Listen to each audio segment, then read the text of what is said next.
Mi madre me castigó sin saber que me estaba empujando hacia el amor más profundo y solitario que conocería jamás. Un amor que cambiaría para siempre mi forma de amar. Yo tenía 13 años.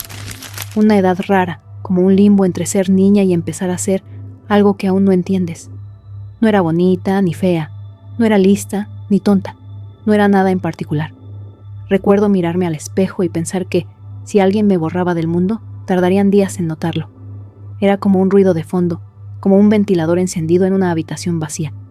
Siempre estaba ahí, pero nadie lo escuchaba. Ese día llovía, una lluvia densa, de esas que hacen que la ciudad parezca otro planeta. Estaba castigada en casa por haber suspendido matemáticas. Otra vez. Y mi madre me había quitado el móvil, la tele, todo. «Revisa el trastero si te aburres tanto», me dijo, como si buscar entre cajas llenas de polvo fuera una recompensa. Y lo hice.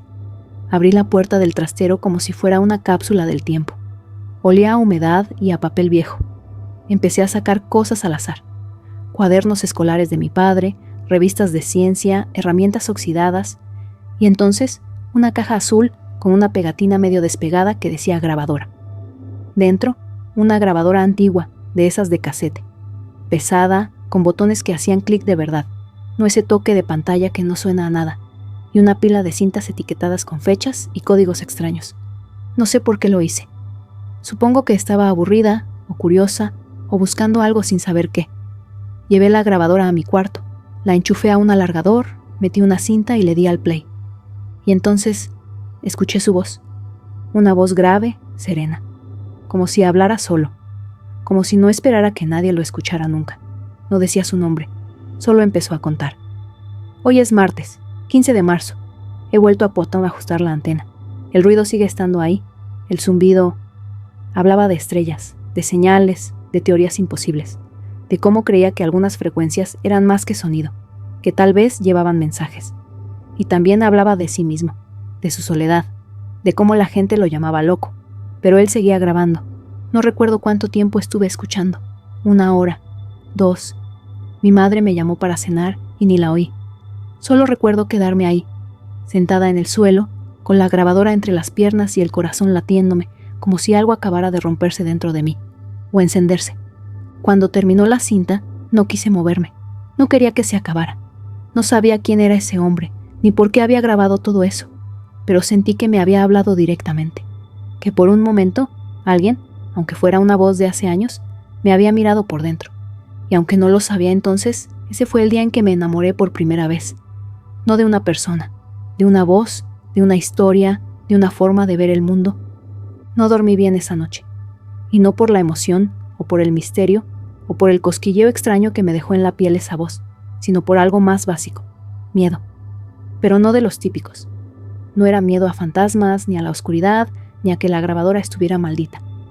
Era un miedo nuevo, un miedo a que aquello se me escapara, a que, si me dormía, esa conexión tan absurda y mágica desapareciera, como un sueño raro que no puedes volver a recordar. Así que me levanté de la cama a las 3 de la mañana. En puntas de pie, abrí la caja azul y tomé otra cinta al azar. Esta decía, 28 de noviembre de 991. Prueba inversa. La metí. Play. La voz era la misma, pero más cansada. Hablaba como si llevara días sin dormir. Murmuraba sobre ecos falsos y modulaciones sin sentido. Pero aún así, seguía grabando, como si su único objetivo fuera contarle al silencio lo que sentía. A veces se quedaba en silencio por minutos. Solo se oía el zumbido de fondo, algún clic de aparato, su respiración. Yo me quedaba quieta, como si moverme pudiera romper la magia. Cada pausa era una invitación a imaginar. ¿Dónde estaba cuando grabó esto? ¿Qué había comido ese día? ¿Estaba solo? ¿Había alguien al otro lado de la puerta mientras él hablaba así, susurrando al universo? Y entonces me pasó algo que no esperaba. Empecé a contestar. Primero bajito, como si respondiera, como si pudiera completar las frases que él dejaba inconclusas. No lo hacía en voz alta, no todavía, pero sí dentro de mi cabeza. Imaginaba que él escuchaba mis pensamientos, que me entendía, que no me pediría que hablara más alto, ni que participara más en clase, ni que sonriera más, que solo me dejaría estar. Esa madrugada grabé mi primera cinta. No lo había planeado, pero al ver la pila vacía de casetes vírgenes al fondo de la caja, algo en mí hizo clic. Metí uno nuevo, apreté rec y empecé a hablar. No dije nada especial, solo conté cómo me sentía, que me dolía la tripa todos los lunes, que la gente del cole no era mala pero sí invisible, que había días que me daban ganas de desaparecer solo para ver si alguien notaba el hueco, que me gustaban los paraguas, aunque no lloviera, porque hacen que nadie te mire directamente. Cuando paré, había pasado media hora. Rebobiné un poco, escuché mi voz. Era rara, más grave de lo que creía, más triste también, pero no me dio vergüenza. Fue liberador, como si al fin alguien, aunque fuera una máquina vieja, estuviera escuchándome. Apagué la grabadora, me metí en la cama con una sonrisa tonta, y por primera vez en mucho tiempo me sentí acompañada. Durante semanas viví como en secreto. Iba al colegio, comía, fingía normalidad, pero todo giraba en torno a las cintas. Era como tener un mundo paralelo escondido en la mochila. Nadie lo sabía, ni siquiera mi madre, que pensaba que estaba de mejor humor porque al fin había madurado un poco. Lo que había pasado era que, por primera vez, tenía algo que era solo mío, algo que nadie podía corregir, ni evaluar, ni comparar con nadie más. Mis grabaciones se fueron llenando de palabras, pero también de suspiros, de pausas largas, de pensamientos sueltos. No era tanto lo que decía, sino el hecho de poder decirlo sin ser interrumpida, sin que nadie tratara de arreglarlo. Escuchar las cintas del hombre, ya había empezado a llamarlo así, el hombre de la voz, se convirtió en un ritual. A veces, mientras comía, me imaginaba cómo sería su vida. Lo visualizaba en un cuarto pequeño, con papeles arrugados por todas partes, telescopios apuntando al cielo, tazas de café olvidadas. Lo imaginaba solo, pero no triste, sino libre, como si esa soledad le perteneciera, como si la hubiera elegido. Empecé a escribir también, no historias completas, no todavía, más bien escenas, fragmentos de vida. Un hombre que escribía cartas a una mujer muerta, una niña que creía que su reflejo tenía pensamientos propios, una mujer que solo recordaba su nombre cuando llovía. Cosas así, cosas sin sentido para el mundo, pero que, para mí, eran pequeñas verdades disfrazadas. En clase, me seguían viendo como la callada, pero algo cambió. No afuera, dentro. Yo los miraba distinto. Empecé a prestar atención a los gestos, a cómo Clara P. se mordía el labio cada vez que el profesor de ciencias levantaba la voz, a cómo Tomás movía la pierna bajo la mesa con la furia de quien quiere correr sin ser visto, a cómo la chica nueva del fondo abría siempre el cuaderno por la página 17. Y lo más extraño, empecé a quererlos un poco, no como amigos, no como compañeros, como personajes, como vidas que necesitaban ser contadas. Una tarde, en la biblioteca, escuché a una señora mayor hablar sola mientras elegía libros. Murmuraba cosas como, «Este ya lo leí con él», o «A tu padre no le habría gustado este final». Me quedé detrás del estante, sin moverme. No quería interrumpirla, solo quería escucharla. Salí de ahí pensando, hay historias por todas partes. Solo hay que prestar atención, solo hay que querer escucharlas. Esa noche, en la grabadora, no hablé de mí. Hablé de la señora y sus libros. Inventé una vida para ella, un hijo que ya no vivía con ella, un marido que había muerto en otoño, un amor por las novelas que hablaban de cosas simples. Cuando terminé, me sentí como si le hubiera hecho justicia a alguien que el mundo había olvidado, y pensé, esto es lo que quiero hacer toda mi vida. En el instituto, la adolescencia se mide en conversaciones que no te incluyen, en risas que no entiendes, en fotos de cumpleaños a las que nunca te invitan. Yo ya me había resignado a eso. Lo que no sabía era que, en algún momento, esa exclusión dejaría de doler. Me volví invisible con dignidad. Mientras las otras chicas hablaban de crushes y outfits y qué filtro de Instagram era más aesthetic, yo pensaba en frecuencias cósmicas, en cómo el sonido podía viajar por el vacío, en cómo una voz grabada en los 90 podía seguir latiendo décadas después, en mis auriculares baratos.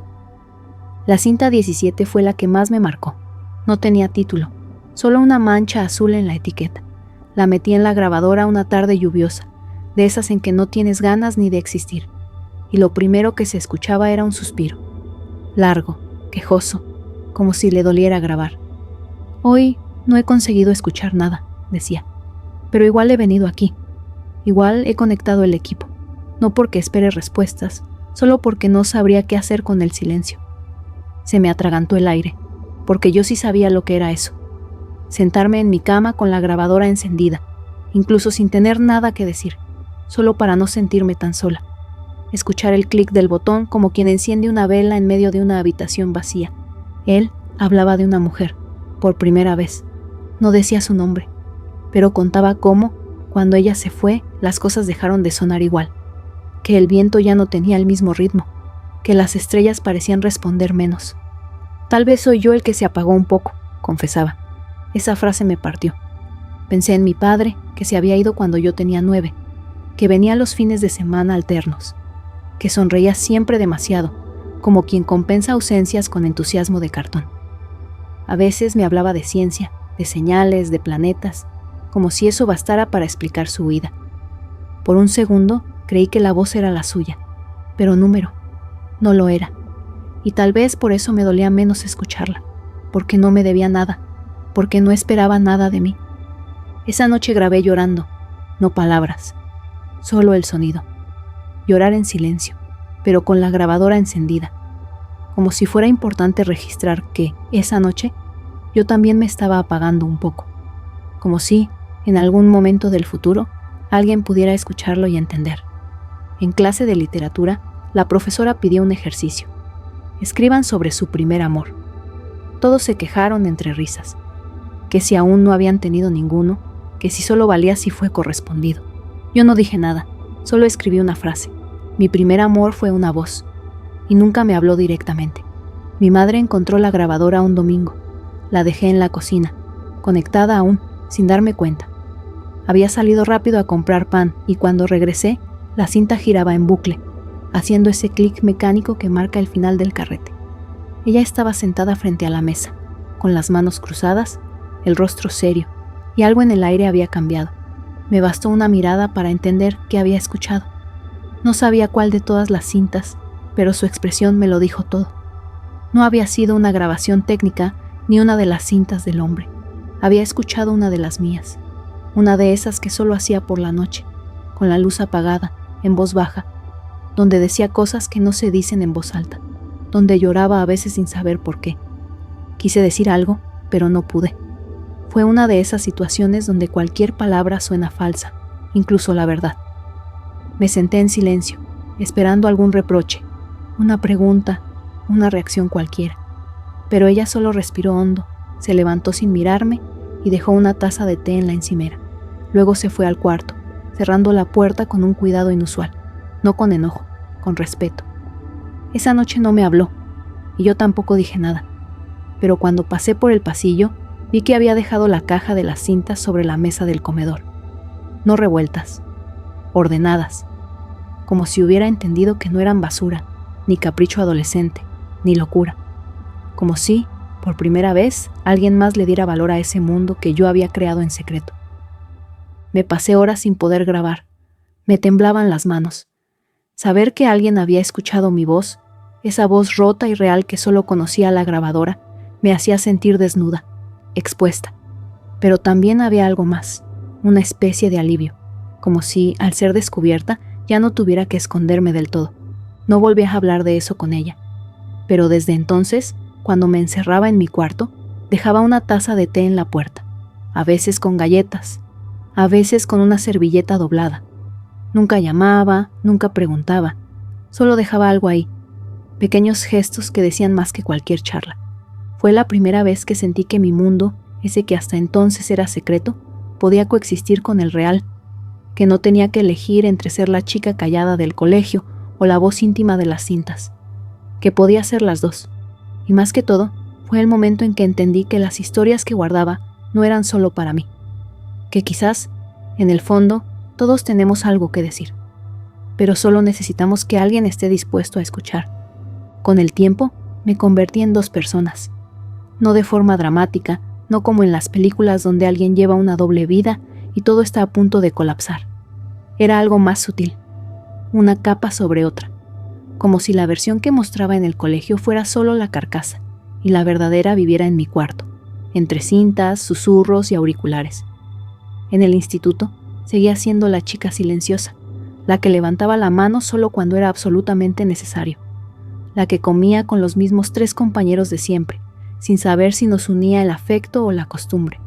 Nadie me molestaba, pero tampoco me buscaban. Y eso, en esa etapa, era casi una forma de bendición. Pero en las noches, cuando cerraba la puerta y bajaba las persianas, algo cambiaba.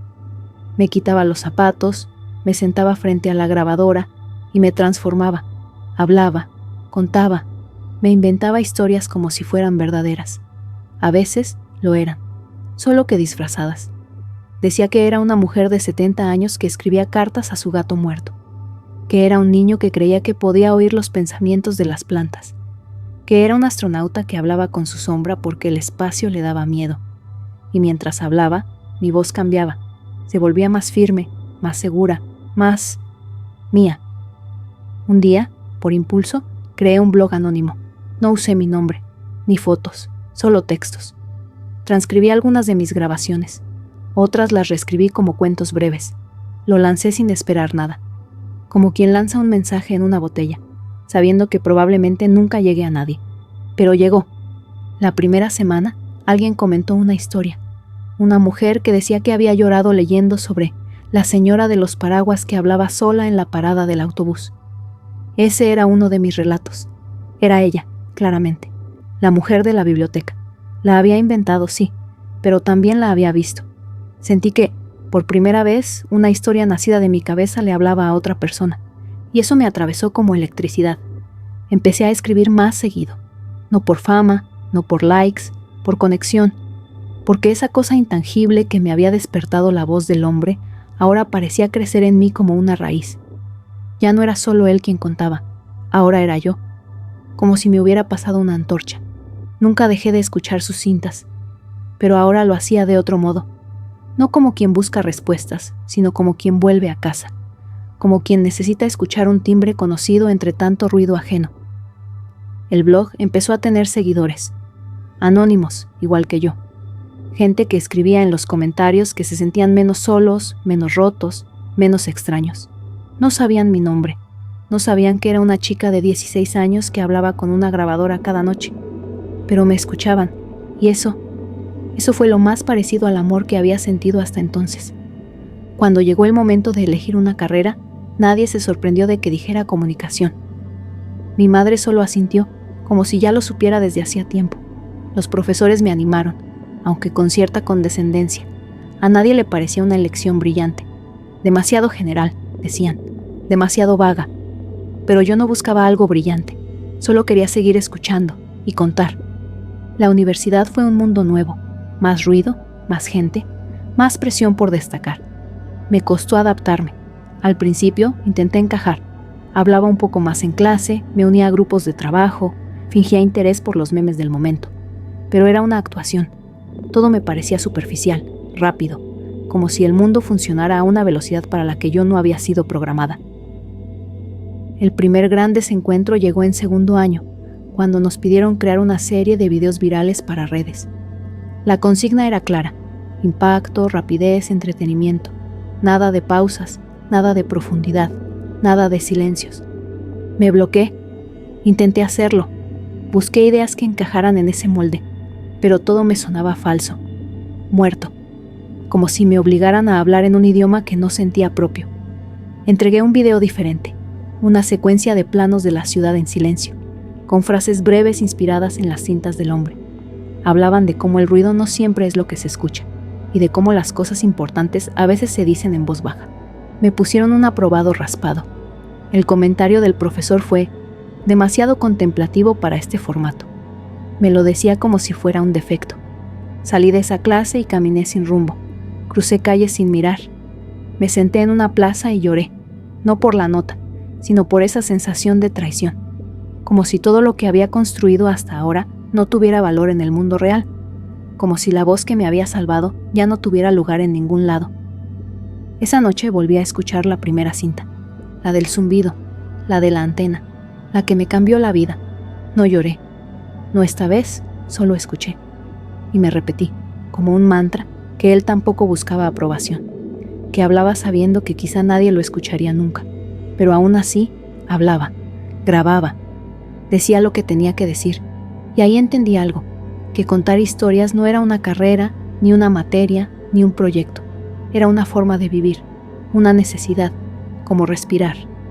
Desde entonces dejé de intentar encajar. Ya no me disculpé por mis silencios, ni por mis pausas, ni por escribir lento, ni por usar frases largas.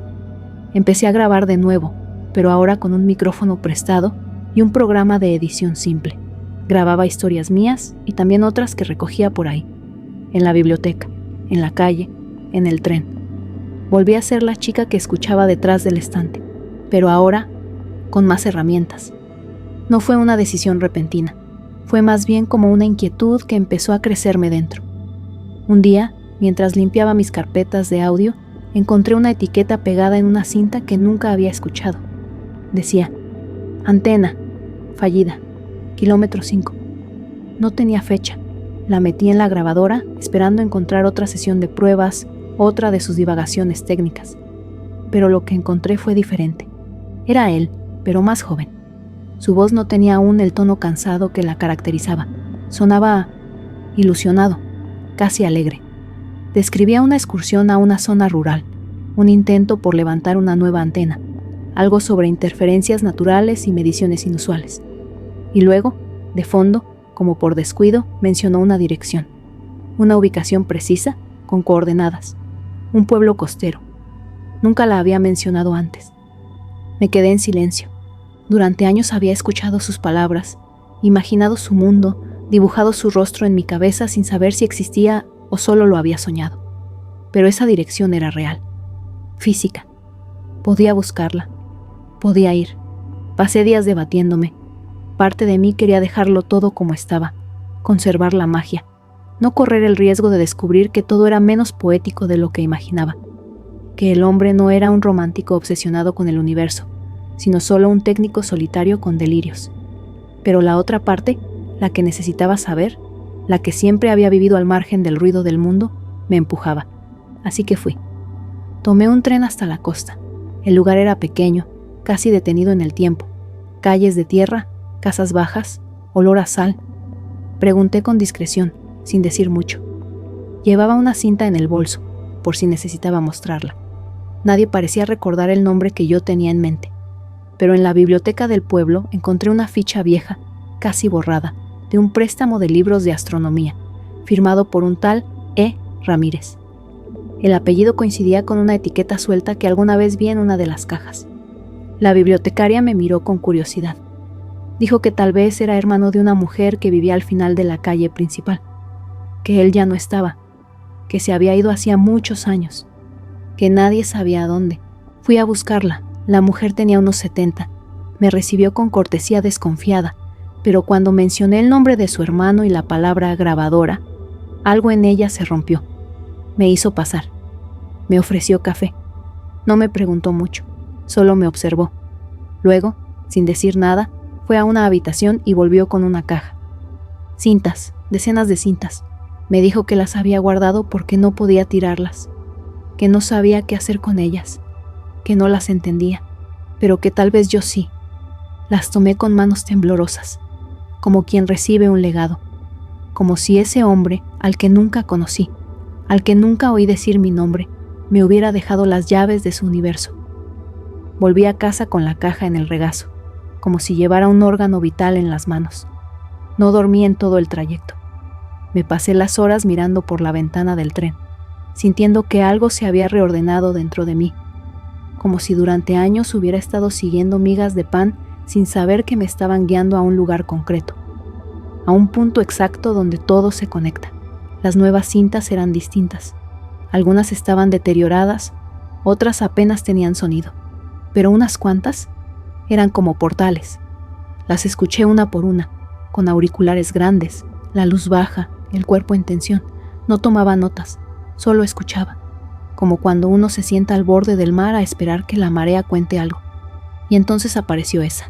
No tenía etiqueta, ni fecha, ni caja. Solo estaba ahí, suelta, como si siempre hubiera estado esperando que alguien la pusiera en marcha. La grabación comenzaba en silencio, no el silencio mecánico del inicio de cinta. Era un silencio respirado, humano. Y luego, la voz. Su voz, más baja que nunca.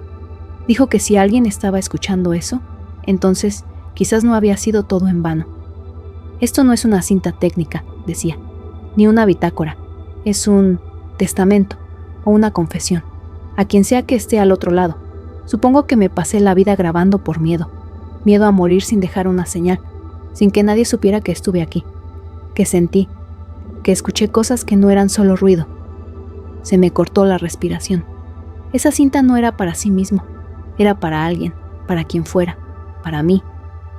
Siguió hablando de sus fracasos, de sus obsesiones, de cómo muchos pensaban que estaba loco por dedicar su vida a grabar sonidos que nadie entendía. Contó que una vez creyó haber captado algo extraordinario, pero que tal vez solo era estática, que nunca pudo comprobarlo, que eso no le importaba ya. No me importa si era real, me importaba creer. Me importaba que mientras todos hablaban yo estuviera escuchando. Ahí tuve que parar, no porque no pudiera seguir, sino porque sentí que ya no era una oyente, era una destinataria, que esa voz, grabada décadas atrás, estaba hablándome directamente, que, en su forma torpe y solitaria, me había nombrado sin decir mi nombre. Guardé la cinta en una cajita de metal, no por nostalgia, por respeto. Desde ese día, supe que ya no podía quedarme con todo eso solo para mí, que ese legado no era mío, que la voz que me había enseñado a contar debía volver a ser escuchada. Esa noche, por primera vez, abrí un archivo de audio en mi portátil. Tomé un fragmento de una de sus cintas, lo mezclé con una música suave, casi imperceptible, y grabé mi propia voz por encima, presentándolo. Lo llamé Fantasmas en la cinta, y sin saber muy bien cómo, comenzó el principio de todo. No tenía grandes expectativas. Había creado el primer episodio como una especie de exorcismo íntimo, un ritual privado. Lo subí a una plataforma gratuita, sin difusión, sin redes, sin nombre propio. Solo Fantasmas en la cinta. Episodio 1. Título: Una voz que no era mía, pero hablaba por mí. La descripción decía apenas una frase. Historias encontradas en viejas grabaciones. Voces que no sabían si serían escuchadas. Eso era todo. Lo dejé ahí. Cerré el portátil. No le conté a nadie. Ni a mi madre, ni a los pocos amigos que tenía, ni siquiera a mis lectores del blog. Y sin embargo, algo pasó. Los primeros días, nada. Unas pocas reproducciones. Un par de comentarios perdidos. Pero en la segunda semana, una chica me escribió. Decía que había llorado al escuchar el episodio, que le recordaba a su abuelo, que también hablaba solo por las noches, creyendo que nadie lo oía, que escuchar esa cinta la hizo sentir menos culpable por no haberlo entendido a tiempo. No supe qué responder. Lloré también, porque por primera vez esa voz que me había acompañado en silencio durante años estaba empezando a hacer lo mismo con otros, como si las ondas que él tanto buscó finalmente hubieran encontrado destino. A la tercera semana, alguien compartió el episodio en Twitter. El hilo se volvió viral. Lo llamaban el podcast que suena como una carta perdida en una botella. Decían que era triste, bello, inquietante, que parecía susurrar desde otra época, que te hacía sentir que estabas escuchando algo prohibido, pero sagrado. El número de oyentes explotó. Me empezaron a llegar mensajes de todas partes. Gente mayor que decía haber grabado cosas similares en los 80. Adolescentes que contaban sus propias obsesiones solitarias. Incluso un ingeniero de sonido que me pidió permiso para analizar el ruido de fondo de la cinta original, convencido de que podía esconder una señal real. Le dije que adelante. Yo no aparecía en el podcast con nombre. Mi voz era solo un hilo conductor. Usaba seudónimo. Hablaba poco. Pero cada palabra estaba pensada, cada frase, medida. No quería que fuera sobre mí. Quería que fuera sobre él, sobre ellos, sobre todos los que habían hablado alguna vez sin saber si alguien los oiría. Seguí subiendo episodios, cada uno con un fragmento de sus grabaciones, y una historia creada o reconstruida a partir de lo que decía. No siempre eran fieles.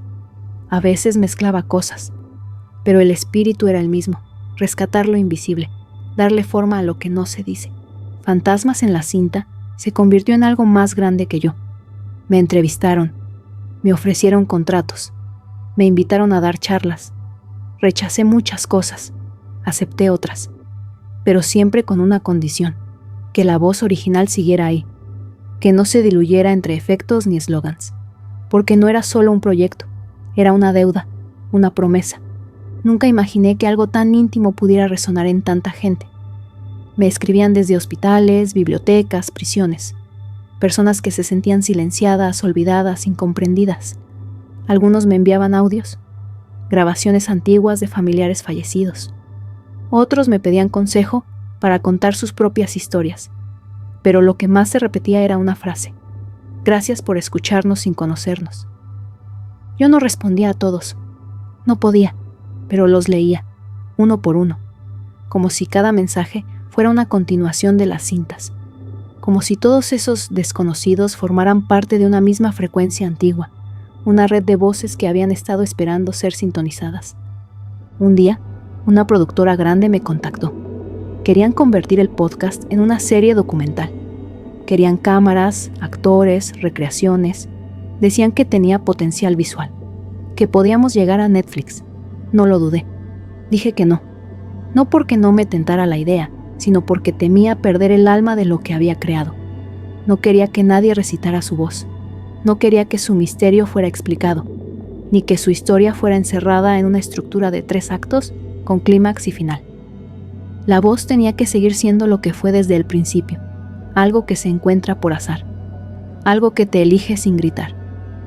Acepté, en cambio, una propuesta más modesta: producir una nueva línea de episodios donde otros también pudieran contar, donde las voces perdidas tuvieran espacio. Llamé a esa sección Ruido de Fondo. En cada episodio, una persona anónima compartía una historia que nunca había contado antes, sin nombre, sin fotos, solo la voz. A veces era alguien que había vivido una guerra, otras, una madre que nunca pudo hablar del hijo que perdió, un enfermero, una traductora, una anciana que había escrito poemas durante 50 años sin mostrarlos jamás. Y en cada uno, al final, usaba un fragmento del hombre. Su voz cerraba los relatos como una bendición, como si, a través de mí, él siguiera escuchando, seguía dando permiso. Un día, en medio de ese torbellino de trabajo y grabaciones, volví a casa tarde. Mi madre me esperaba despierta, me preparó té. No hablamos mucho, como siempre, pero cuando me fui a dormir, encontré sobre mi almohada una caja pequeña. Dentro estaba la cinta con la etiqueta Miércoles, fractura de señal. Era una de las que había prestado a la productora para que analizaran. Con la cinta había una nota, de puño y letra: no dejes que esto se pierda. Lo que estás haciendo es más importante de lo que crees. No había firma, pero sabía que era del ingeniero de sonido, el mismo que una vez quiso analizar el fondo de las grabaciones.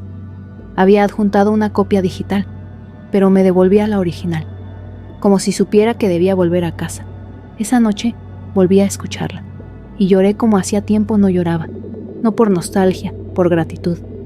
El éxito, si es que esa palabra aplica, llegó como una niebla. Al principio no lo noté, solo sabía que dormía menos, hablaba más, y cada vez que salía a la calle tenía la sensación incómoda de que alguien me reconocía por una voz que yo apenas identificaba como mía. Pero en medio de esa vorágine, empecé a sentir algo que no esperaba: un hueco, un silencio raro, diferente al que tanto había amado desde niña.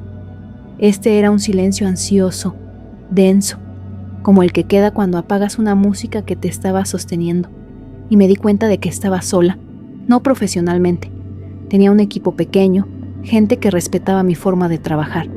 Tenía oyentes, mensajes, correos cada mañana, pero no tenía a nadie con quien compartir todo eso más allá del proyecto. Nadie que me preguntara cómo estaba cuando no estaba editando, o escribiendo, o escuchando. Nadie que supiera cómo me sentía cuando cerraba el portátil y quedaba solo el ruido del refrigerador de fondo. Empecé a preguntarme si estaba rota. Había tenido relaciones antes, cortas, tibias, ninguna memorable. Siempre me costó abrir la puerta. Siempre me pareció más fácil escuchar que ser escuchada. Pero ahora, con 34 años, me pesaba esa distancia.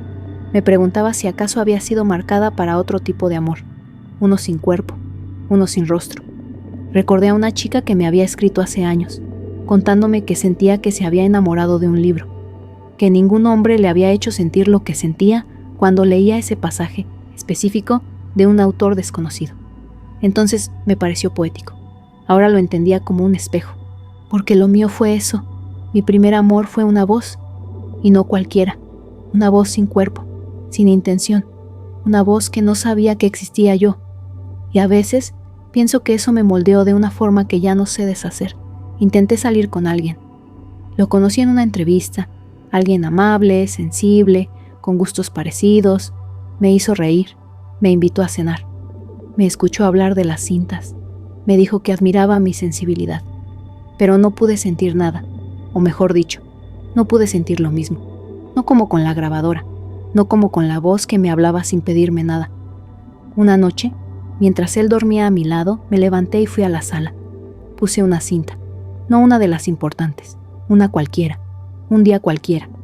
Él hablaba de una nube que se repetía en el cielo cada martes, de cómo le recordaba a una figura sin nombre.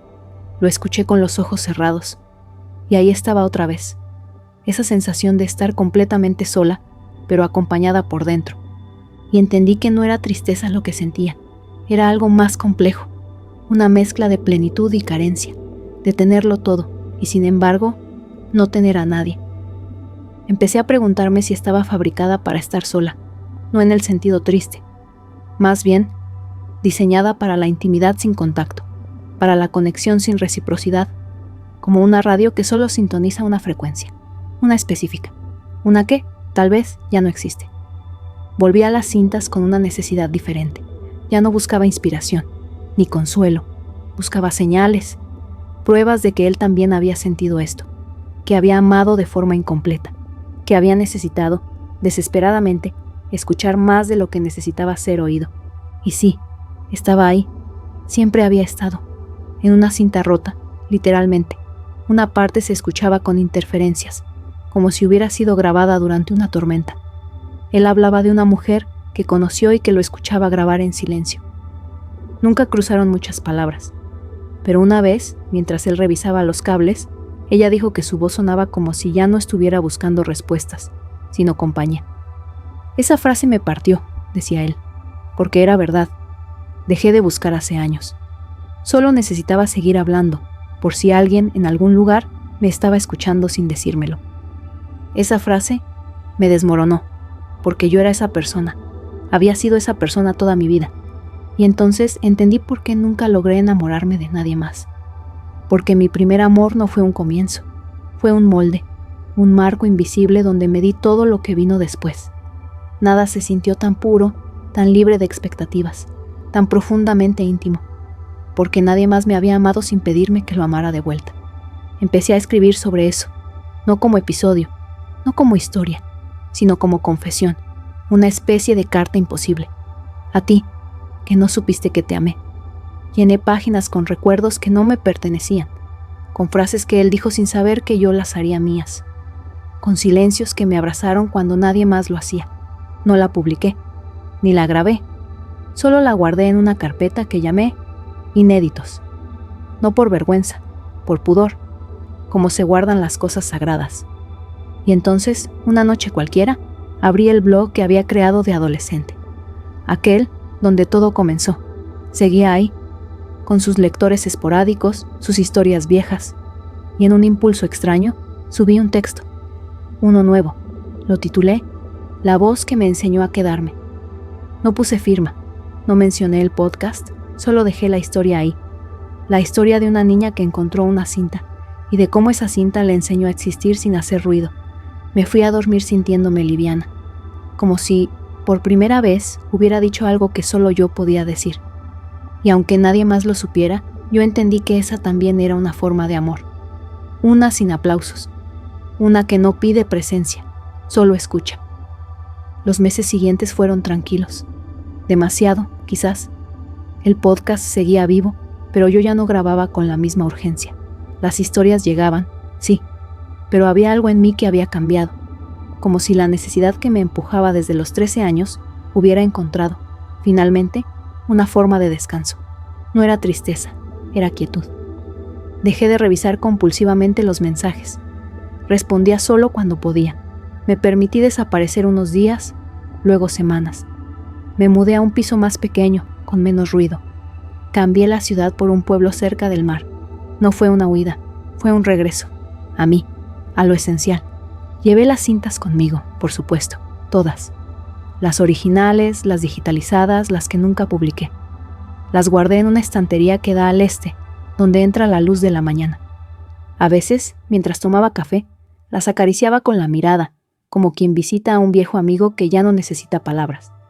Empecé a caminar más, a escuchar menos, no por rechazo, por respeto, como si el silencio ahora tuviera una textura nueva, más generosa. Ya no era ese vacío ansioso que buscaba llenarse con voces. Era otra cosa, un espacio abierto donde podía habitar sin disfraz. Un día encontré un cuaderno viejo entre mis cosas. Tenía un dibujo mío, torpe, de niña, una antena gigante apuntando al cielo, con corazones saliendo de ella en vez de ondas.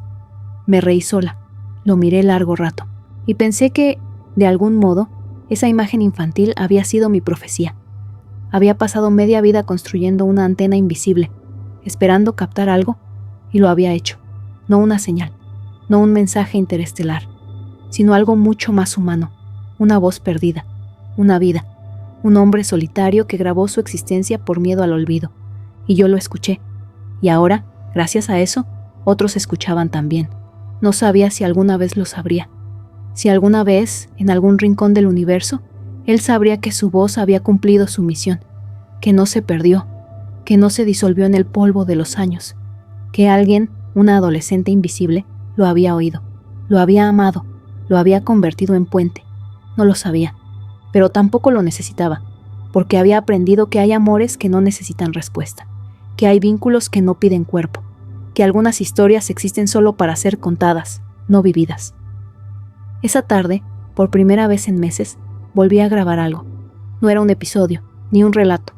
Solo pulsé REC y dije, hoy he estado en silencio, y sin embargo, no me sentí sola. Guardé la cinta, sin título, sin fecha, como él, y entendí que esa era mi forma de seguir. El tiempo, cuando se vuelve amable, deja de doler. Ya no contaba los días, ya no esperaba respuestas. Vivía con la serenidad de quien ha dejado de buscar, y en ese abandono ha encontrado algo parecido a la plenitud. Mi madre venía a visitarme de vez en cuando. Traía pan casero, plantas pequeñas, libros que ya no quería leer sola. Nos sentábamos frente al mar, sin hablar mucho, y cuando lo hacíamos era sobre cosas pequeñas. Los pájaros que anidaban cerca de la ventana, el perro callejero que se dejaba acariciar solo por las tardes, una vecina que hablaba dormida. Una vez, mientras tomaba té en mi cocina, me preguntó si seguía escuchando las cintas. Le dije que sí, pero no todos los días. Ahora lo hacía como quien visita un cementerio bonito, no por tristeza, sino por cariño, por gratitud, por costumbre. Ella sonrió, como quien entiende sin necesidad de entenderlo todo. Una tarde recibí una carta, una de papel, de las de antes. En el sobre no había remitente. Dentro, una hoja escrita a mano.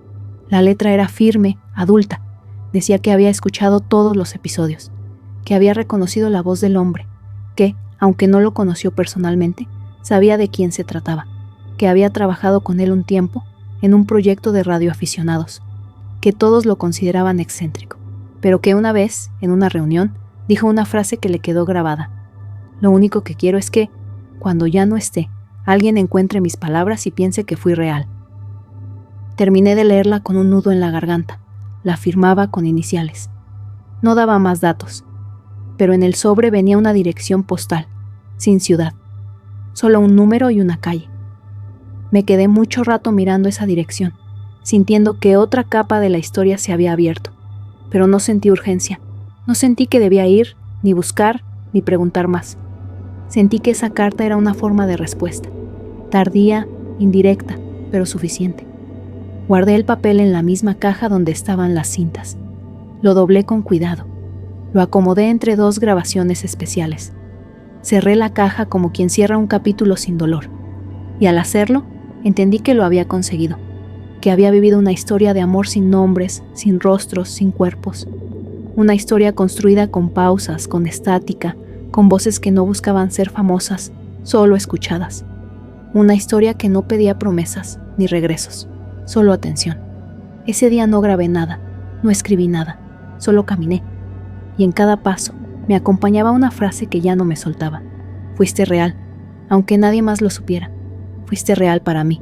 Hoy ha llovido, de esa lluvia fina, persistente, que parece no mojar pero te cala hasta los huesos. He sacado la grabadora del cajón, la original, la vieja. Todavía funciona. A veces el botón se traba y hay que golpearla suave en un costado. Me gusta eso.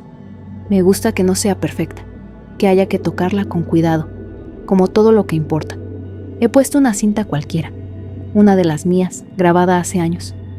Me escuché hablando de una mujer que guardaba botones de todos los abrigos que alguna vez amó. Decía que cuando sentía frío, no se tapaba con ropa, sino con recuerdos. Sonreí. Me había olvidado de esa historia, pero al escucharla, me reconocí. Como quien se reencuentra con una versión de sí misma que aún espera ser abrazada. Luego salí a caminar. Llevé la grabadora en la mochila. Crucé el bosque, llegué al acantilado. El mar abajo, salvaje, blanco. Me senté en la roca plana de siempre, esa donde alguna vez lloré, esa donde también reí sola, hablando con nadie. Saqué una cinta nueva y grabé. No tenía nada preparado, solo dejé que saliera. Conté cómo encontré la primera voz, cómo la llevé conmigo como una llama, cómo me enseñó a mirar distinto, a no tener miedo del silencio, a entender que no necesito ser vista para ser real, que a veces basta con que una sola persona escuche, una sola, que te escuche de verdad. Y dije esto, casi sin pensarlo. Gracias por hablar, aunque no supieras quién te oiría. Gracias por existir, incluso cuando nadie lo notaba. Gracias por darme un lenguaje cuando aún no tenía palabras. Luego apagué la grabadora. No lloré, no esta vez. Guardé la cinta. No la voy a editar, no la voy a subir, no va a ser parte de ningún episodio. Esta es solo para mí. Para recordar que hubo una vez, cuando tenía 13 años, en que una chica castigada por suspender matemáticas encontró una caja olvidada y dentro una voz, y que esa voz no la salvó, pero sí le dio algo mejor, un sentido. Y ahora, cuando alguien me pregunta por mi primer amor, ya no me cuesta responder, ya no me encojo de hombros, ya no sonrío con evasión. Respondo con certeza. Mi primer amor fue una voz, no un cuerpo, no una historia compartida, una frecuencia, un eco, un lenguaje secreto que me enseñó a habitar el mundo desde adentro. Y aunque nadie más lo entienda, eso fue suficiente. Eso fue todo.